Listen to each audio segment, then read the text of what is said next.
Ikot muna tayo dito sa Piarco International Airport, guys.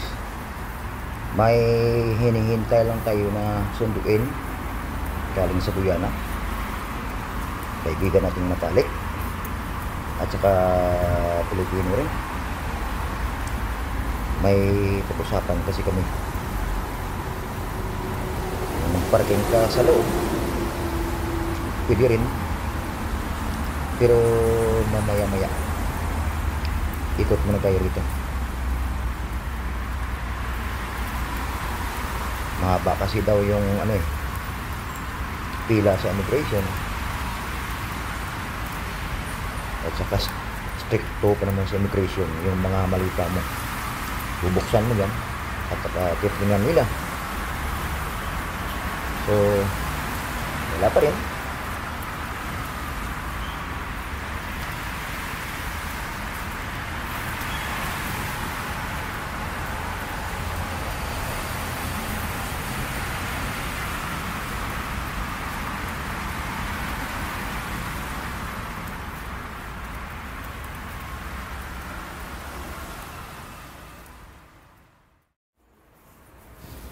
Yun, isang ikot pa uli.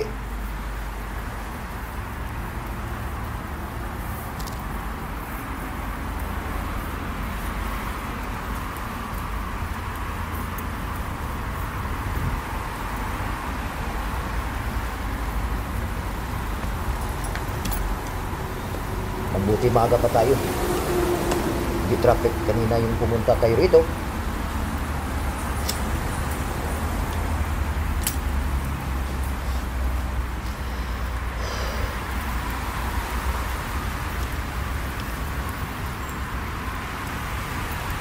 Siguro matagalan siya sa immigration. Mabuti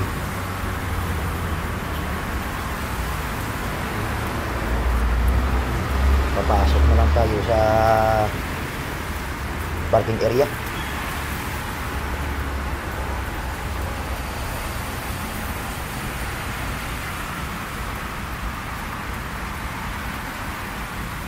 Dahil pag maikot-ikot tayo,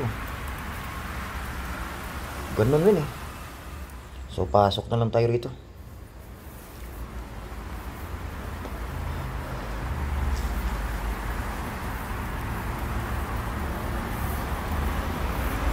Hindi naman overcrowded yung parking area, dahil maaga pa.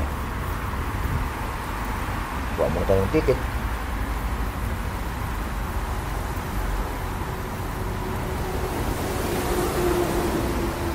At saka maghanap ng parkingan natin.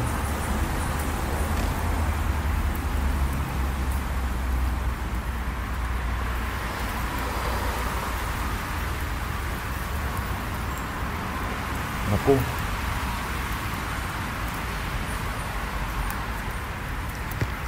loaded na pala yung parking area. Maliit lang kasi itong parking area, guys, sa Piarco, guys.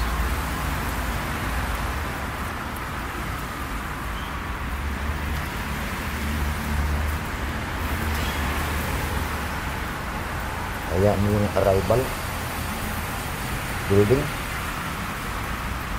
ikot pa rin tayo dito sa loob para makapaghanap ng magandang pwesto.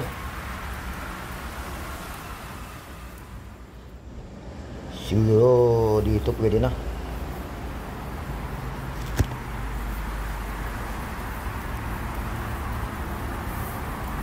So, parating muna tayo rito.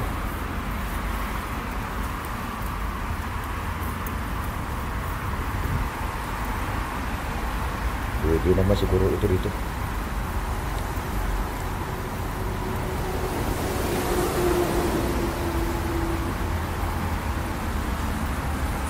May space pa rin yung daan, two-way pa rin yung daan, kaya pwede dito.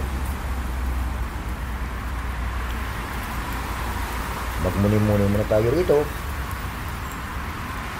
at saka maghintay sa kaibigan natin. That's all for today, guys. Thank you for watching. Okay, guys, dito kami ngayon sa Piarco International Airport. Yan, parking area. May sinundo lang kami rito, galing sa Guyana.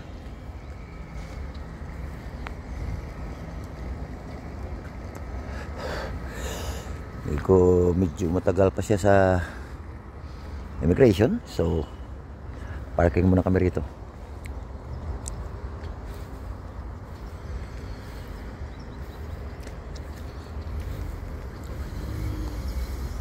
Umagang umaga, grabe, puno yung parking area.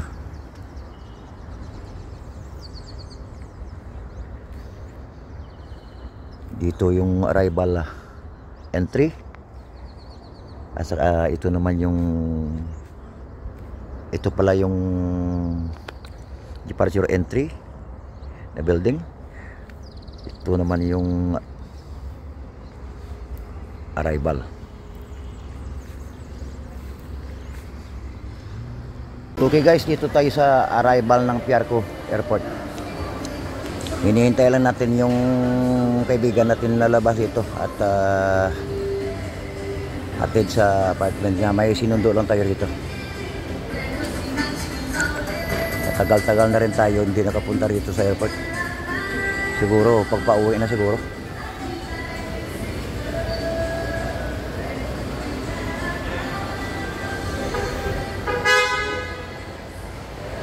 Medyo mahaba yung pila daw sa immigration, so I have to wait.